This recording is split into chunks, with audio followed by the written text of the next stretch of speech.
buenas tardes a todos. Como ustedes saben, esta academia se instaló en 1938, así que ya llevamos más de 100 años contribuyendo a la cultura del país y asesorando a los poderes públicos mediante nuestra permanente indagación en materia de teoría política, constitucionalismo, legislación, ordenamiento jurídico, política internacional, historia, sociología, política y economía.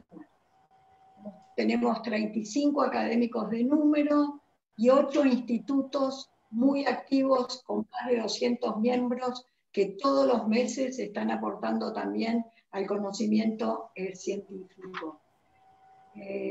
Todos los años publicamos en los anales parte de lo que se hace en los institutos y todas las ponencias de las sesiones de los académicos de número. Dentro de nuestros académicos hay consagrados investigadores, juristas e incluso, como ustedes saben, varios premios Nobel, como Bernardo Ucey y Carlos Saavedra Lamas. En nuestra academia tenemos desde el año 38 todo el acervo científico documentado y accesible a través de nuestra página web para ser consultado. Además, ya hace varios años que estamos poniendo en nuestro canal digital en video casi gran parte de las reuniones de los institutos. Así que les pido que visiten nuestro acervo científico. Hoy es un día muy especial, como lo es siempre que hay una sesión pública de incorporación de un académico o académica de número. Esta vez es María Sáenz Quesada, quien va a ocupar el sitial de Justo José de Urquiza, que antes ocupaba el tan prestigioso y querido académico don Juan Aguirre Lanari. La licenciada Sáenz Quesada se va a referir al tema de la ley Sáenz Peña y los conservadores, una herramienta cuestionada. Luego de su presentación va a estar a cargo de Rosendo Fraga, que va a hablar luego de mí antes de María. Deseándole el mayor éxito entre sus actividades académicas, virtualmente le doy a María Sáenz Quesada el diploma y la medalla que le haremos llegar a su casa en la semana entrante. Estos la acreditan como miembro de número de esta academia. Felicitaciones, María, y un abrazo calidísimo, aunque sea virtual. Muchas gracias, académica presidente, por esta recepción, que recibiré oportunamente, de otra manera. Un abrazo. Rosendo. Bueno, buenas tardes a todos. La Academia de Ciencias Morales y Políticas recibe hoy a María Sáenz Quesada. Es una personalidad de la Argentina conocida, sobre todo por su identificación con la historia nacional. Se ha dedicado a ella con gran vocación, dedicación, y ha realizado contribuciones históricas que también han servido para entender la problemática de los argentinos. Licenciada en Historia de la Universidad de El Salvador, cursó la carrera docente y se recibió también en la misma universidad con notas sobresalientes. En los dos casos, más de 9 de promedio. También ha impartido la enseñanza en esta misma casa de estudios. Pero la función pública no le fue ajena. Dirigió el Museo de la Casa de Gobierno entre 1988 y 1989. Fue secretaria de Cultura de la Ciudad Autónoma de Buenos Aires de 1996 a 1998. ¿No es cierto? En ambos casos demostró un gran espíritu de trabajo y resultados excelentes, ¿no es cierto?, que en cuanto a la llegada a la sociedad que tuvo su gestión. Pero yo creo que, aparte de esto, en esta academia, ¿no es cierto?, yo tengo que mencionar que la figura de Sáenz Quesada ha estado estrechamente vinculada a un académico de esta casa, lamentablemente fallecido, que fue Félix Luna, quien, con sus conocimientos, sabiduría, afabilidad de trato, supo darnos en este instituto, ¿no es cierto?, en esta institución, su amistad. Fundador y director de la revista Todo es Historia, nacida hace 53 años, María fue subdirectora desde 1885, directora desde 2009 y directora honoraria de la revista, en la cual continúa la hija de Luna, Felicitas. Es académica de la Academia Nacional de la Historia, donde fue subsecretaria académica de su mesa entre 2015 y 2017. Y destaco que está presente acá, ¿no es cierto?, el doctor Cortés Conde, con cuya gestión ella trabajó en la comisión directiva de la mesa directiva de la Academia. Sus artículos en los medios de circulación masiva han contribuido a la divulgación de la historia, así como sus numerosos capítulos, cuadernos, fascículos y prólogos en distintas publicaciones. Ha recibido numerosos premios, quizás destacaría dos, para no, la Orden de Bernardo Higgins, otorgada a la Embajada de Chile, por su contribución al conocimiento y trabajo histórico entre los dos países, y el premio Konex. Pero yo creo que, o quizás, sus libros sean los que nos dan una idea concreta, ¿no es cierto?, de su labor como historiadora. Comenzó sus primeros libros, son del 74, y se refirieron a situaciones, ¿no es cierto?, personajes, son biografías, procesos, temas. Yo creo que de esta perspectiva, María es una de las personas de las cuales podemos escribir una biografía bibliográfica. Es decir, seguir su vida a través de los libros que fue escribiendo, que fueron marcando los centros de interés sucesivos. Inicio de producción bibliográfica, ¿no es cierto?, en el año 1974, con La República Dividida, 1852-1855. Y El Estado Rebelde, Buenos Aires, entre 1850 y 1866, de 1882. Estos dos libros abordan realmente un momento muy difícil, cuando la Argentina fue dos países. Continúa, yo diría, no voy a decirlo temáticamente, la estancia. Los estancieros de la colonia de nuestros días, de 1980, con una nueva reedición en 2013, y Las estancias argentinas, en 1992, donde enfoca un tema de la significación histórica del sector rural, yo diría, en la historia, en alguna medida, en la entidad nacional también.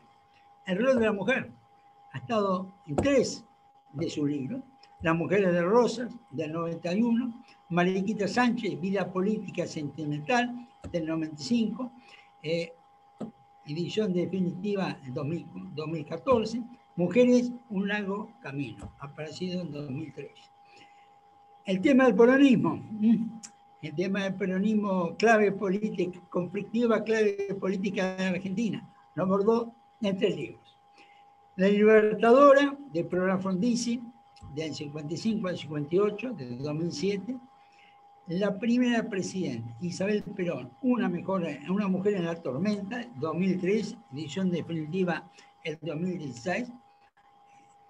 Y el último libro, El fin de la Argentina liberal y surgimiento del peronismo. Hay 2 que yo diría que son profundas indagaciones innecesarias sobre la Argentina, El camino de la democracia de 1993 y las cuentas pendientes del bicentenario del 2010. Pero probablemente Roque Santpeña, el presidente que forjó la democracia moderna de 2014, se destaque en esta producción bibliográfica por demás abundante. Quizás por eso la temática en su comunicación de incorporación ha sido esta. Es mucho lo que María Sáenz Quesada tiene para aportar a esta academia. En primer lugar, y ante todo, es una persona de una gran generosidad intelectual. Siempre ha estado dispuesta a colaborar con emprendimientos, con personas, historiadores. Sus prólogos son un ejemplo de eso. La generosidad de sus prólogos y la cantidad, para mí, son ejemplo de eso. Y yo he tenido también, ¿no es cierto?, más de una vez he sido beneficiario de esa generosidad de María. En segundo lugar, es una persona que tiene una actitud pluralista frente a ideas políticas y sociales. Ese aporte es algo coherente con una institución que entre sus socios fundadores tuvo personas de diferentes ideologías, como Alfredo Palacios y Monseñor D'Andrea. Sobre ese pluralismo se manifiesta también en una actitud dialoguista, que me parece que evita la confrontación, pero nunca cede en sus principios cívicos. Se trata de una personalidad de la cultura que hacemos la historia con una parte esencial de ella, y que lo es. Yo diría que es una persona que ama la historia y que está imbuida de un profundo patriotismo por el país. Por todas estas razones, su aporte a esta academia será relevante y enriquecedor. Muchas gracias.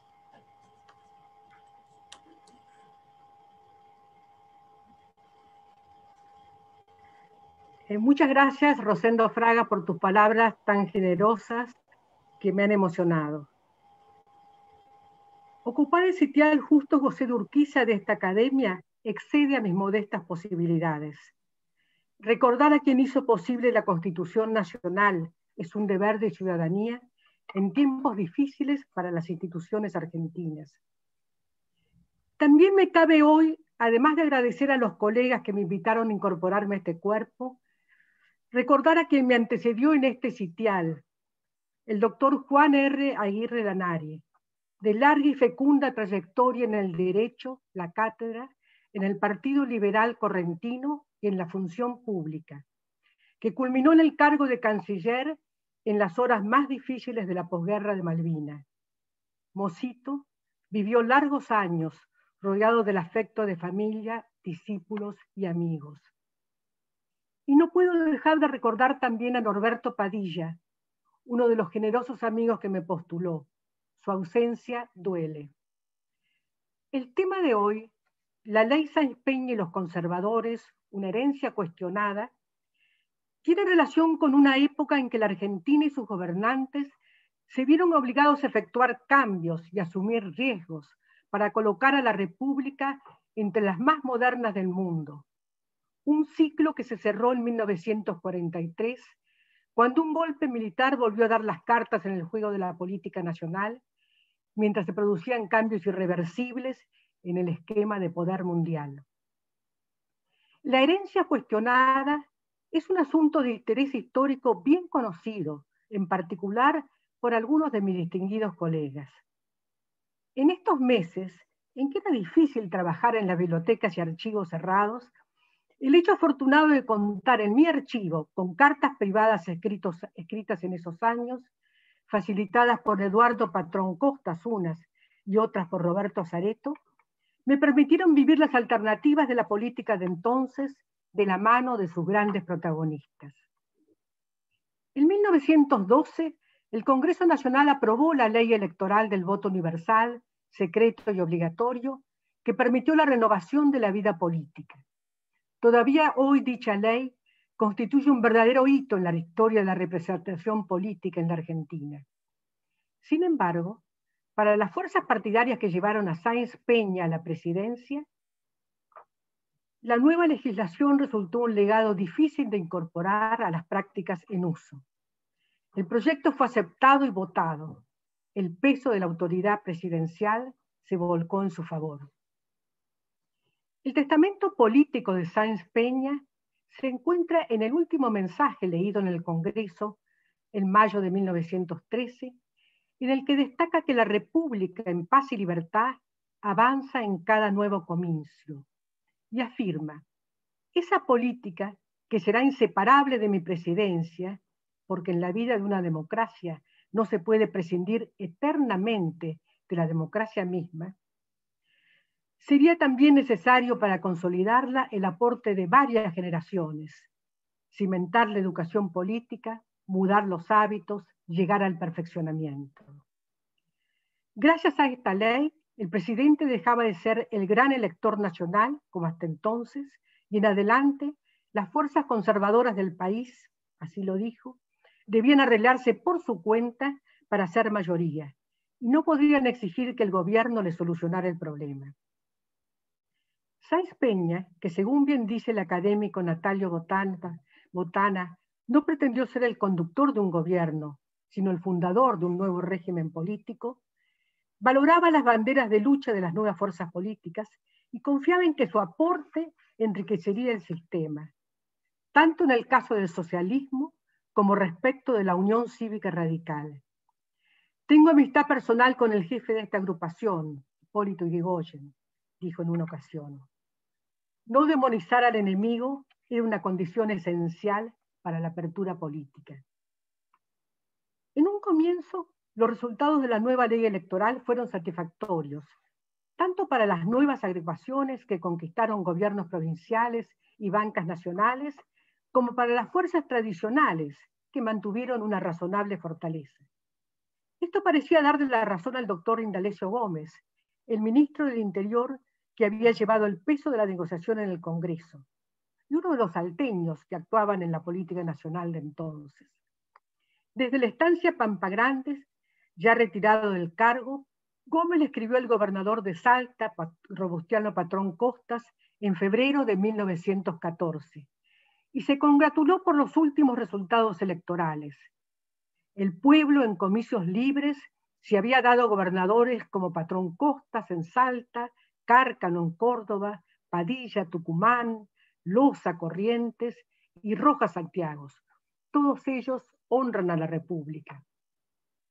Aunque Gómez no lo mencione, las elecciones provinciales habían suscitado reclamos y protestas de los radicales. Todo cambió un mes más tarde, marzo de 1914, en lo que resultó la primera voz de alerta respecto a las consecuencias de la ley. En efecto, las elecciones de diputados nacionales en la capital federal dieron un triunfo rotundo al socialismo, la minoría a los radicales, y los conservadores, que se presentaron en 2 listas, quedaron sin representación parlamentaria. Dice Ibarguren, otro salteño influyente, que estos resultados causaron un verdadero pánico en los círculos conservadores. Los senadores deliberaron en privado y coincidieron acerca de la conveniencia de calificar el voto y en constituir una comisión para estudiar la revisión de la ley Sáenz Peña. ¿Qué actitud tomaría de la Plaza? Este salteño de origen humilde que se había hecho a sí mismo era un veterano de la política tradicional y dudaba de las bondades de la ley. En el mensaje de apertura de las sesiones del Congreso, mayo del 14, calificó a radicales y socialistas de agrupaciones extremas y destacó que algunas disposiciones de la ley conspiraban contra la subsistencia de los partidos moderados o conservadores. Pero dejó la posible reforma al honorable Congreso sin comprometer el legado de Roque, su compañero de fórmula, cuya vida se extinguía lentamente. No obstante, dejar en funcionamiento la ley no constituye un compromiso de cumplimiento estricto. Había una larga tradición argentina que venía de la dominación hispana. La ley se acata, pero no se cumple. O echa la ley, echa la trampa. Si las agrupaciones de todo el país aceptaban de buena fe las nuevas reglas del juego, debían reunirse las fuerzas dispersas del viejo Partido Autonomista Nacional, el gran protagonista de las presidencias de Roca, y revitalizarse junto a fuerzas nuevas y nuevas dirigencias. Esa fue la idea que dio origen al Partido Demócrata Progresista. Según relata Ibarguren, un grupo de caballeros se reunió en noviembre del 14 para echar las bases de un partido permanente en torno a un programa de principios. Eran, entre otros, Norberto Quirno Costa, ex vicepresidente de la Nación, Indalecio Gómez, ex titular de Interior, José María Rosa, ex ministro de Hacienda, Carlos Guerrero, presidente de la Liga Agraria, senadores, diputados y dirigentes de los partidos conservadores de provincias, y además Alejandro Carbó, Joaquín B. González, Carlos Rodríguez Larreta, Julio Roca Hijo, Benito Villanueva, Gustavo Martínez Subiría, Ezequiel Ramos Mejía, Carlos Meyes Pellegrini y José Félix Uriburu. Lisandro de la Torre concurrió invitado por el gobernador de Salta, Patrón Costas, persona clave en la construcción del nuevo espacio político, aunque su nombre no figura en el relato de Ibarguren, su comprovinciano. A los 35 años, Patrón Costas era una expresión calificada de la nueva generación de dirigentes conservadores del norte argentino. En la provincia de Salta, donde ejercían el poder algunas grandes familias tradicionales, se votaba de viva voz y no había registro de electores ni ley electoral. No obstante, la provincia se sumó a la ley con el apoyo de la Unión Provincial, agrupación fundada por Patrón Costas, quien se comprometió a colaborar en la gran obra política del presidente. En ese nuevo contexto ganó las elecciones a gobernador, luego de superar acusaciones y reclamos. En 1914, Patrón Costas viajó a Buenos Aires con el designio de provocar una concentración de fuerzas antirradicales y convocó a De la Torre, quien ratificó la iniciativa en carta posterior a los hechos. Fue usted precisamente y por fortuna quien me invitó a concurrir a la formación del Partido Demócrata Progresista. Usted regresó a Salta sin lograr éxito para la iniciativa, pero quedaba en el surco la semilla, y en diciembre del mismo año brotó de ella el Partido Demócrata Progresista, escribió Lisandro. Este último nombre propuesto por mí y sostenido inexorablemente. El político rosarino, después de apostar a la revolución radical en el 93 y en el 90, y de enemistarse con Hipólito Yrigoyen, fundó una fuerza partidaria que intervino en la política santafesina.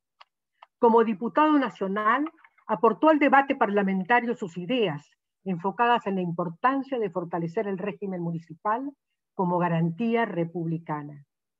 Cumplidos los 46 años, tenía futuro.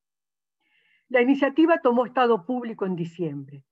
En el manifiesto redactado por De la Torre se dice: adoptamos la resolución definitiva e inquebrantable de sostener y consolidar el sufragio irrestringido e inviolable, como único medio de llegar hasta el fin de nuestras aspiraciones. Creemos que los oficialismos y los resortes electorales que en ellos se apoyan son un recurso unánimemente repudiado por todos los partidos en la República. Los primeros pasos de la agrupación pueden seguirse en las cartas intercambiadas entre Lisandro, que presidía la nueva agrupación, y Patrón Costas. Se había lanzado un plan de trabajo, una circular solicitando la adhesión de los partidos provinciales, y se esperaba el pronunciamiento favorable y hasta entusiasta de todos ellos. Además, el diario La Nación, reticente al principio, se mostró después francamente favorable. De la Torre suponía que el nuevo partido para triunfar necesitaría prudencia y patriotismo, y que solo las divisiones intestinas pondrían en peligro su legítimo predominio en el país. Sin embargo, los cívicos, el sector conservador heredero del mitrismo, no se sumó al proyecto y se reservó para adherir a la mejor fórmula presidencial. Tampoco se pronunció el Partido Conservador de la provincia de Buenos Aires, encabezado por el gobernador Marcelino Ugarte, político con aspiraciones presidenciales justificadas. Fue el anuncio de lo que sucedería luego en el colegio electoral. A fines de abril del 15, al constituirse las autoridades en el Congreso Nacional, hubo principio de acuerdo de las fuerzas conservadoras y demoprogresistas para designar autoridades comunes. Pero el acuerdo se rompió. La nueva evidencia era que había entrado en acción el presidente de la República, de la Plaza, apoyado en Ugarte, y tomado partido contra una posible incorporación a la democracia progresista de las fuerzas conservadoras que estaban dubitativas. No se sabe si el presidente, aislado por el círculo que lo rodea y debilitado por la edad, ve imperfectamente lo que ocurre, o si en realidad se propone alguna solución presidencial que la democracia progresista parecería no poder darle, escribió Lisandro. En cuanto al comportamiento de Ugarte, que amagaba dar el voto a los radicales, resultaba incomprensible, dado que cualquier presidente radical, aún el más atenuado, sería siempre la escoba radical que barrería de Buenos Aires en 1917 a todos los conservadores habidos y por haber, concluye de la Torre. La presencia de Marcelino Ugarte en la política nacional constituye un lunar negro para todo proyecto liberal progresista. Así lo señalaron Pellegrini y Roque Sáenz Peña en cartas privadas previas a la reforma electoral. Su gestión fue clave en la convención de 1904 en juntar los votos necesarios para que fracasara la candidatura a presidente de Pellegrini, como era el deseo del presidente Roca.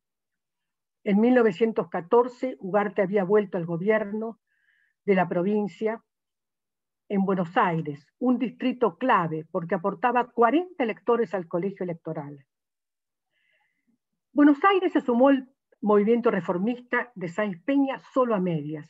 Aceptó que el voto fuera secreto y obligatorio, con representación proporcional, pero la edad se llevó a 21 años y el empadronamiento se encomendó a los municipios. Lisandro volvió a comunicarse con el gobernador de Salta 3 meses más tarde, muy satisfecho. El partido había logrado un gran éxito en la capital con la asamblea del Teatro Nuevo. Acto seguido se le encomendó a Ibarguren un programa. En el documento, el exministro de Sáenz Peña dio rienda suelta a su voluntad reformista, que ya había anticipado al presentar el proyecto de ley de mutuales.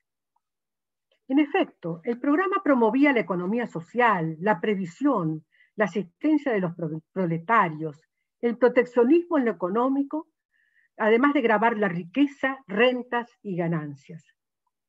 A la mayoría de los puntos propuestos se les dio cumplimiento en las presidencias de Castillo y de Perón, acota Ibarguren en sus memorias.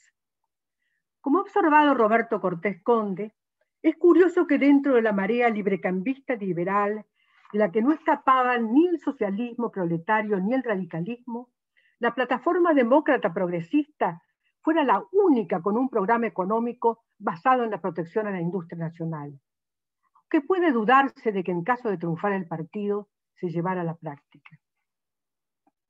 En octubre el optimismo de Lisandro estaba basado en la posible victoria en Córdoba de su candidato, paso necesario para asegurar las elecciones nacionales. ¿La eficacia del gobernador Ramón J. Cárcano contribuiría al triunfo? No. Sin embargo, la coalición popular que llevó a Cárcano al gobierno cordobés, suma del viejo PAN y del Partido Constitucional, no era una agrupación moderna. En la provincia, que mantenía estructuras sociales muy tradicionales, funcionaban los círculos o camarillas con cierto capital electoral independiente. Entre tanto, bajo un régimen electoral nuevo, tenía lugar un silencioso pase de caudillos departamentales de las filas del Partido Demócrata a las de la UCR. Era el caso del dirigente de Río Cuarto, Rodríguez, hombre del régimen, que al ver frustrada su aspiración de una diputación nacional, se incorporó al radicalismo y lo justificó en estos términos.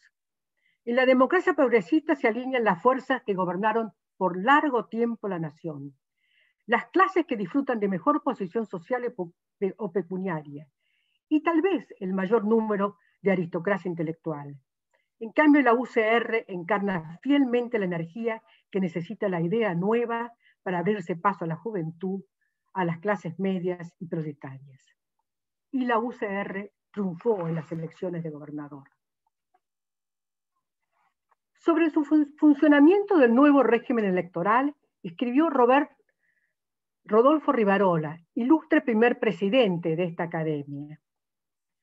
Con respecto a la presidencia futura, Rivarola desacreditó la posible candidatura de Ugarte como representante de todo lo opuesto al sufragio libre.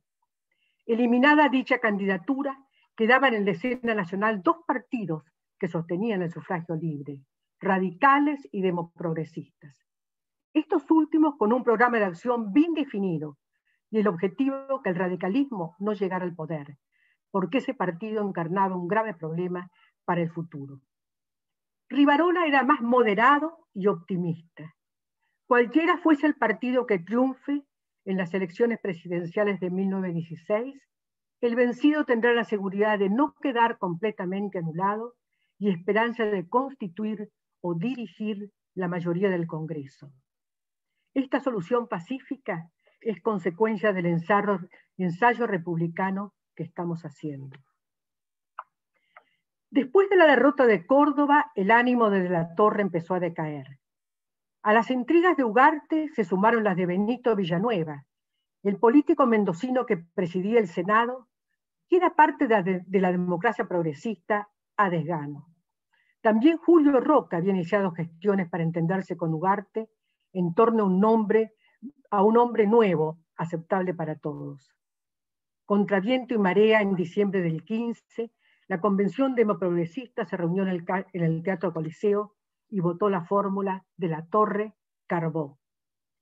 Es la única candidatura con la cual se puede triunfar, afirmó el coronel José Félix Uriburu en carta a Patrón Costas. Uriburu también había sido soldado del Parque, como Lisandro. En marzo, de la Torre telegrafió a Patrón Costas sobre una maniobra de los senadores Civit, Mendoza, Agote y Arce, Buenos Aires, llamándolo para iniciar gestiones en favor de la candidatura de Luis Güemes, cuyo objetivo oculto, dijo, es sembrar nuevamente desorientación en las filas demócratas. En su respuesta, Patrón Costas reconoció la autoridad de Lisandro en la dirección y responsabilidad de la campaña, aunque íntimamente ya comenzaba a discrepar de esa estrategia intransigente, y sobre todo dolido por el veto al doctor Güemes, comprovinciano y amigo. Consideraba indispensable cortar a toda costa el triunfo del Partido Radical, cuyo gobierno entraña interrogantes e incertidumbres tan graves para el país, que no se puede sino pensar con miedo en tal emergencia. Y si no había otra solución, aceptaría la unión con los candidatos que fueran viables. No hubo acuerdo. En abril tuvieron lugar los comicios de electores de presidente, paso previo a la reunión del colegio electoral, fijada en junio. Se presentaron la fórmula radical, Irigoyen Luna, la demoprogresista, de la Torre Carbó, y la socialista, Justo Repetto. Los conservadores solo votaron listas de electores. En la víspera de la reunión del colegio electoral, la concentración conservadora designó la fórmula Rojas-Herú, y la mayoría de las fuerzas que seguían afiliadas a la democracia progresista se unieron a dicha fórmula. En consecuencia, la democracia progresista quedó disgregada y derrotada, y los conservadores tan divididos e inorgánicos como antes.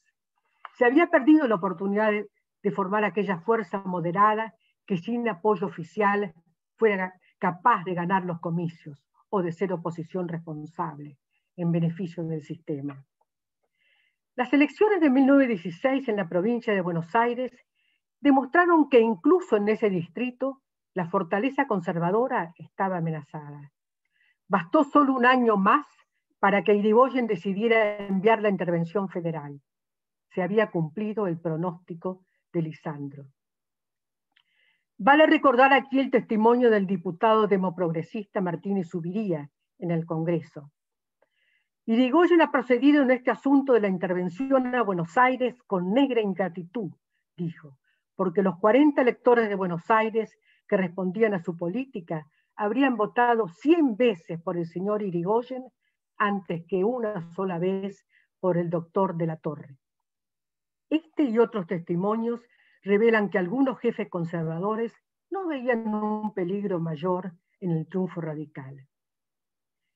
Meses después, de la Torre escribió a un diplomático amigo que vivía en Europa para explicarle que la campaña del Partido Demócrata Progresista no fue improvisada. Si ganó la UCR, fue más por los errores de sus adversarios que por la gravitación de su propia fuerza. Culpó a De la Plaza, el colla hipócrita y traidor por naturaleza, movido por rencores seniles, que convino con Ugarte a intervenir las provincias gobernadas por los demoprogresistas para hacerlas adherir a la fórmula de Güemes. La intervención a Corrientes fue la mayor iniquidad que se haya cometido. También la ocupación militar del territorio de San Luis para paralizar al gobierno demócrata. Varios párrafos de la carta se dedican a Roca, a su mala actuación en los cargos jerárquicos que ocupó en la democracia progresista, al contubernio con Ugarte del que surgió la fórmula Rojas-Cerú. Así, millares de personas independientes prefirieron elegir presidente a Irigoyen. Y agregó, todo el clericalismo del país, que está a favor de un confite con los radicales, votó con ellos. ¿Cuál fue la actitud de Patrón Costas en estas elecciones? Respetó la jefatura de Lisandro y volcó el voto de la Unión Provincial de Salta en favor de la fórmula de la Torre Carbó. En el Senado defendió al gobernador Ugarte de la intervención federal. Después de Buenos Aires vendrán las provincias no radicales o radicales disidentes, pronosticó. Mientras dedicaba tiempo y esfuerzos a construir el ingenio El Tabacal, siguió empeñado en reunir otra vez a las fuerzas conservadoras, ya despojadas del término progresista. Pero convocó otra vez a De la Torre y lo exhortó a promover la formación de un partido nacional.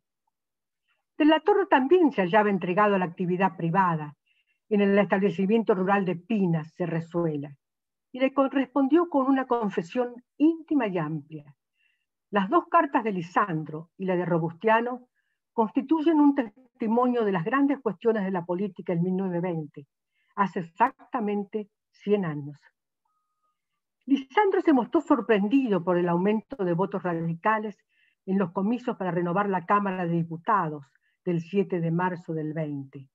A pesar del fracaso de la gestión gubernativa radical y del desprestigio notorio de sus dirigentes, ganaron, cuando él esperaba un triunfo socialista. Es que el presidente Irigoyen, dijo, había logrado encarnar en la masa del pueblo tres conceptos, cuya falsedad admitía Lisandro, pero que la masa creía. Que el Partido Radical ha desalojado del poder a un régimen inmoral y liberticida, que se perpetuaba mediante la usurpación de los derechos electorales de los ciudadanos, que el radicalismo es el partido de los pobres y de la clase media, a diferencia de los conservadores, que se envanecen de los prestigios sociales y plutocráticos y tienden a perpetuarse, que la suba de salario, fenómeno universal, y en general las reformas que han beneficiado a los trabajadores, se deben a la política del presidente, condenada por las clases conservadoras. Dijo también De la Torre que la democracia progresista, pese al cuidado que se puso, había retoñado el régimen. Volvió a hablar de la sorda guerra de Plaza y Ugarte y del mal comportamiento político de Roca, más orientado a reconstruir el Partido Autonomista y Nacional y a devolver a la estrategia de Roca y Pellegrini que a crear algo nuevo. De la Torre no aceptaría la invitación del salteño a dirigir una fuerza conservadora. Permanecería en la democracia progresista, partido pequeñísimo, dijo, pero con alma. Con respecto al papel de la oposición, vaticinó, no logrará eficacia mientras no sepa herir la imaginación popular con actos que muestren su capacidad para hacer algo más que encontrar malos los actos del gobierno radical. Así el presente y el porvenir serán de don Hipólito Yrigoyen. Hasta aquí Lisandro. En el mundo de la primera posguerra había novedades irreversibles que los dirigentes políticos debían asumir o rechazar: derechos sociales, cuestionamiento de las élites que permitieron la catástrofe bélica, la revolución rusa, nuevos liderazgos de masas, junto a la expansión del ideario comunista y del fascista. En la coyuntura había que tomar partido y los dos socios políticos de 1914 tomaron caminos diferentes. Patrón Costas, en sus respuestas, reconoció diferencias y coincidencias con Lisandro, pero advirtió, dentro de conceptos y procedimientos democráticos, todo debíamos intentarlo para evitar el triunfo del Partido Radical. Volvió sobre el tema de las candidaturas. Justificaba haber buscado alguna coincidencia con los disidentes de Santa Fe en largas conversaciones que luego sometió a una asamblea del partido. Recordó también una penosa entrevista con Ugarte, que llegó a desarrollarse en términos violentos. Patrón Costas no compartía la visión negativa del régimen sostenida por Lisandro, a pesar de que su hermano mayor también había sido soldado del Parque. En medio de sus errores y, si usted quiere, de sus vicios, fueron gobiernos prudentes, fueron tolerantes y sobre todo fueron inteligentes, porque supieron aprovechar las mejores capacidades que tuvo el país. Observó Patrón Costas que gracias a la reforma de Sáenz Peña, secundado por un congreso genuino del régimen, dicho régimen quedó enterrado con sus viejas mañas, pero su resurrección la han operado los que nos gobiernan, elegidos por el sufragio libre. Reflexionaba después sobre la tendencia al nombre conservador y su posibilidad de éxito en un país nuevo como la Argentina, y sobre la necesidad de reformas de carácter social y económico en el mundo, en un acelerado proceso de cambios, y en la necesidad también de buscar soluciones mediante la conciliación de intereses. La carta de Salteño concluye con una nueva invitación a que de la torre depusiera en conos pasados, se colocara por encima de las pequeñeces y debilidades de los demás y asumiera la dirección partidaria. La respuesta de Lisandro fue contundente. Las clases media y proletaria quieren saber concretamente qué propósitos tienen los partidos políticos sobre las cuestiones que a ellos les interesan. Participación de los obreros en las utilidades de las fábricas, limitación de las grandes ganancias y de las grandes fortunas, impuesto a la renta, impuesto al mayor valor del suelo. Lamentaba que los conservadores no lo hubieran comprendido todavía. La ruptura entre demócratas y demócratas progresistas fue definitiva. Oscar Portland fechó en 1916, en el frustrado Partido Demócrata Progresista de carácter nacional, la primera oportunidad perdida de constituir un partido de derecha con una base amplia de apoyo electoral en la Argentina. Destruida dicha posibilidad, los conservadores, más allá de triunfos parciales, enfrentaron un creciente poderío electoral del radicalismo irigoyenista, al punto que en los comicios presidenciales de 1928 ni siquiera presentaron fórmula propia. Votaron la opción radical antipersonalista Melo Gallo, que Irigoyen derrotó. No obstante el liderazgo en apariencia inconmovible del irigoyenismo, la crisis del 29, que barrió gobiernos de distintas tendencias en Europa y en América, afectó gravemente a la economía argentina. Esto, sumado a los errores propios del gobierno, las sucesivas intervenciones a las provincias y sobre todo la lucha contra la fracción interna de la Encinas en Mendoza, contribuyó a disminuir el voto radical. En las elecciones de diputados nacionales a principios del 30, la UCR cayó del 70 al 47% de los sufragios en la provincia de Buenos Aires, y los conservadores quedaron cerca. En Córdoba, los conservadores ganaron la elección, y en la capital triunfaron los socialistas independientes. Por entonces, en los conservadores liberales, en los conservadores bonaerenses, la corriente liberal, presidida por Rodolfo Moreno, apoyaba el frente antiirigoyenista a nivel nacional. Rechazaba que la solución estuviera en el voto calificado y sostenía que la corrupción política del electorado se corrige echando grandes masas a las urnas y propiciaba el voto femenino. La otra corriente bonaerense, liderada por Matías Sánchez Orondo, político cercano a Ugarte, proponía la formación de un partido nacional exclusivamente conservador, para constituir el gran núcleo de oposición al radicalismo. Sobre el estado de ánimo del sector ultraconservador en el segundo mandato de Irigoyen, resulta ilustrativa la carta de Sánchez Orondo al senador Gilberto Suárez Lago, en Mendoza, escrita en 1929 y de carácter estrictamente confidencial. Irigoyen, decía Sánchez Orondo, ya no es un hombre, es un símbolo, augusto, intangible y hueco. Todo lo que se ha hecho en su contra ha servido para engrandecerlo. No creo en la eficacia de los métodos pacíficos, subrayado, y espero que los acontecimientos alumbren una reacción de hechos. Pensar que la mayoría ha de estar en contra de sí misma es una ilusión que nos ha cegado muchas veces. La mayoría en realidad se conquista con la fuerza y se la gobierna con la fuerza, aunque esto parezca una paradoja. Mientras viva el señor Irigoyen, o al menos continúe desempeñando el gobierno, será completamente inútil toda tentativa para conquistar electoralmente, no digo ya el gobierno, ni siquiera una sólida situación opositora. El Partido Nacional, cuya formación tanto hemos propiciado, se fuma cada vez más en el horizonte, concluyó Sánchez Orondo.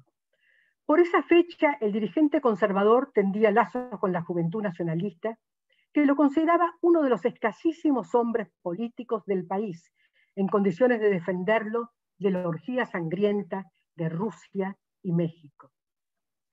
El general Uriburu, que había sido convencional de la democracia progresista, se acercó a los nacionalistas. Sin embargo, como ha observado Fernando Devoto, estaba más cerca de los conservadores, por familia y ambiente social, que de la juventud nacionalista. En el golpe del 6 de septiembre del 30, Uriburu contó con un acompañamiento civil nutrido de políticos conservadores. Por ejemplo, Manuel Fresco, que aportó un grupo de civiles decididos. Pero en cuanto al tema clave de la reforma constitucional y de la ley electoral, encontró obstáculos en ese mismo espacio político. Dijo el presidente provisional en la Escuela Superior de Guerra que el sistema electoral era piedra angular del desbarajuste institucional que imperaba en el país, con tan extraordinario porcentaje de analfabetos, y que eran estos finalmente los que gobernaban. Antes de la ley actual, decía Uriburu, los caudillos compraban los votos con su dinero, pero después de la santa ley que hoy tenemos, las cámaras del Congreso emplean el medio de comprar los votos con leyes demagógicas que las pagamos todos los contribuyentes. Algunos jefes que lo acompañaron, como el teniente coronel Pedro Pablo Ramírez, pensaban lo mismo. La ley era aborrecida por el diario conservador La Fronda, de Pancho Uriburu, primo del presidente de facto. Esta ley permitió a los hijos de inmigrantes una inmediata participación en los negocios del país. Por ser mayoría, subieron y saquearon todo.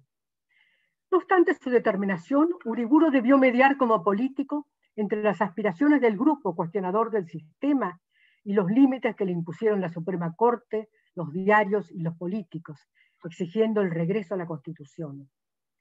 Uno de esos límites provino del amigo que más admiraba. En efecto, según contó de la Torre, antes y después del 6 de septiembre se reunió con Uriburu, quien les puso sus objetivos de derogar la ley Saipeña y sustituir el Congreso por un cuerpo real. Lisandro no estuvo de acuerdo y vaticinó que si prevalecían esas ideas, el gobierno de la revolución fracasaría. Pero si bien no aceptó el Ministerio del Interior que se le ofreció, justificó la interrupción del gobierno de Irigoyen, con quien mantenía diferencias insalvables desde su juventud, y elogió la participación popular en los sucesos, como también lo hizo Perón. Cuenta González Arrigui que Uriburu recibió una visita de Enzo Bordavere, venido de Santa Fe a gestionar la convocatoria a elecciones de gobernador provincial, y que el general, dirigiéndose a un balcón y señalando la Plaza de Mayo, exclamó: «Nadie me podrá impedir cuando lleguen las elecciones que yo salga a este balcón y le diga al pueblo en voz bien alta: voy a votar por Lisandro de la Torre». En esto tenemos que recordar a Borges cuando dice que la gran pasión argentina es y ha sido siempre la amistad. Sea o no sea exacto este testimonio, lo cierto es que de la Torre aceptó integrar una fórmula junto a Repetto y que esta decisión fue parte de la salida legal del gobierno de facto. Sin embargo, no convenció a los votantes radicales, ni siquiera como mal menor. El antirigoyenismo duro los separaba.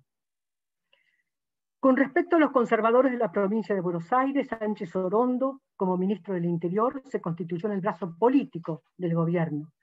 Nombró interventor en Buenos Aires a Meyer Pellegrini, el ex ministro de Sáenz Peña, quien se comprometió a mantener la ley electoral vigente. Según Richard Walter, los conservadores bonaerenses estuvieron en primera línea entre los que apoyaron una rápida salida electoral, confiados en que ganarían sin la necesidad de reformar la ley Sáenz Peña, sin estado de sitio y sin proscripciones. Buscaban derrotar limpiamente al irigoyenismo en la provincia, su bastión político.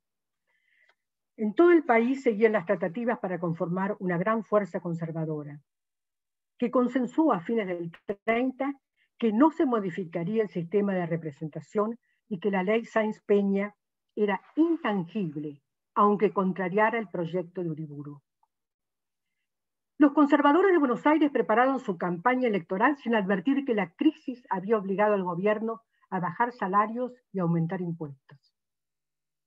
Tampoco advirtieron que la desgracia había reunificado a los radicales, que hubo libertad, la gente empezó a olvidar los abusos del irigoyenismo y la UCR ganó ampliamente. Los perdedores echaron culpas al gobierno provisional, Meyer Pellegrini renunció y el nuevo interventor, Alvarado, también político salteño, aconsejó a Uriburu dar una solución patriótica, anular los comicios a fin de que la UCR volviera a la abstención y el irigoyenismo se disolviera. En Córdoba, la intervención de Ibarguren, que debía llevar a la provincia el pensamiento político de Uriburu, y así lo anunció don Carlos en un discurso en el Teatro Rivera en Darte, concitó la crítica en el mismo recinto de la dirigencia del Partido Demócrata en pleno. Poco tiempo más, y los comisionados municipales quedaron en manos de demócratas. Así prepararon su regreso al gobierno, y se demostró que el viejo tronco conservador era más poderoso que el presidente de facto. Patrón Costas intervino activamente en la fundación del partido de derecha y conservador que hiciera posible los ideales de la Revolución de Septiembre, mitigados a los que adhería plenamente. Asumió la presidencia del Partido Demócrata Nacional, cuya cúpula integraban, entre otros, Ramón Castillo, futuro presidente, Julio Roca, futuro vice, Coromina Segura, futuro gobernador de Mendoza, Emilio Olmos de Córdoba y el veterano huertista José Arce. Patrón Costas fue en los años 1932-43 una figura clave de la política nacional. Se mantuvo firme en su antirigoyenismo y cauteloso con respecto a la ley electoral, en un periodo en que dicha ley no fue modificada en la letra, pero se fortalecieron prácticas que la desnaturalizaban. Episodios de fraude y de violencia perpetrados en comicios provinciales y nacionales, como los que en 1937 hicieron imposible el triunfo de Alvear. La franca oposición a la ley Sáenz Peña era un rasgo de época. Manuel Fresco, conservador bonaerense, admirador de Mussolini y Hitler y muy criollista, marcó su desprecio por la ley al votar de viva voz y ganó las elecciones a gobernador en 1935 mediante secuestro de libretas, de opositores, relleno de urnas, detención policial selectiva, etc. Con el voto secreto estamos creando una raza débil y una juventud incapaz de mantener con ardor la fibra y el temple de los varones que fundaron la República e hicieron grande la nación, dijo Fresco. Por su parte, el historiador y político mendocino Edmundo Corregas consideró: esta ley debería ser modificada en lo que a la calificación del sufragio se refiere. El fraude, desgraciadamente, está dentro del espíritu racial nuestro, está dentro de esa desgraciada mezcla de indios, de negros, de aventureros, de traficantes, de galeotes españoles. El gobernador de Mendoza, Coromina Segura, que terminó su eficaz mandato con un fraude descomunal, explicó el dilema terrible en que se vio envuelto en carta a Patrón Costas, en febrero del 41. Dejo el gobierno con un sentimiento un tanto complejo. Había que optar entre mantener incólume mi prestigio, entregando en tal caso la provincia y quizás el futuro de la nación a la demagogia y al desborde de las bajas pasiones, o decidirme a salvarme a Mendoza, terminando entonces la gestión pública con el sacrificio de mis principios y de mi personalidad, dejando la sensación equívoca ante el país de que me hubiera faltado seriedad y carácter en ocasión de los comicios. Esa elección que aseguró la continuidad de los gansos en Mendoza fue una de las razones que hizo fracasar el acuerdo Alvear-Pinedo, que en 1940 pudo haber evitado la continuidad de la grieta que en esa época separaba a los argentinos en plena guerra mundial. En 1943, y luego del intento frustrado del presidente Ortiz de limpiar el sistema electoral de sus vicios, el presidente Castillo se ocupó de preparar el camino de su sucesor. Proyectó una reforma electoral que impediría el voto de los analfabetos, utilizó el dedo presidencial en favor de la candidatura de Patrón Costas y a fin de neutralizar otras propuestas conservadoras, amenazó al gobernador de Buenos Aires, Rodolfo Moreno, con la intervención federal, el viejo recurso tantas veces usado. En el discurso que debió pronunciar Patrón Costas en la proclamación de su candidatura presidencial el 4 de junio del 43, equiparó el fraude electoral que siempre existió con la acción demagógica de los partidos que engañan al pueblo con falaces promesas.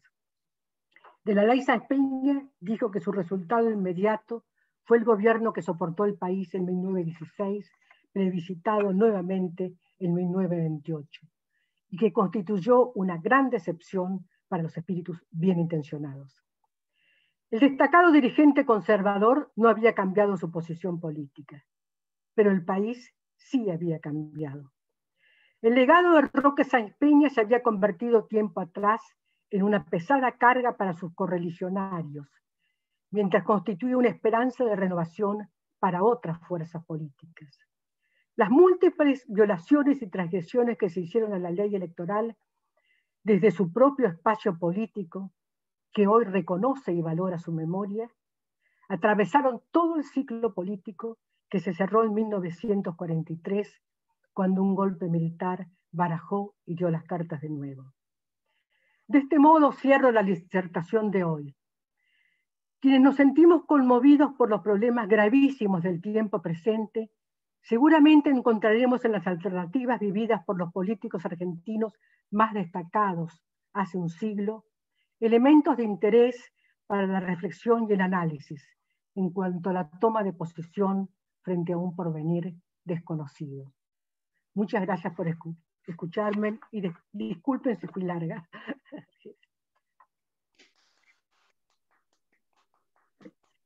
Muchísimas gracias, María, por esta brillante exposición.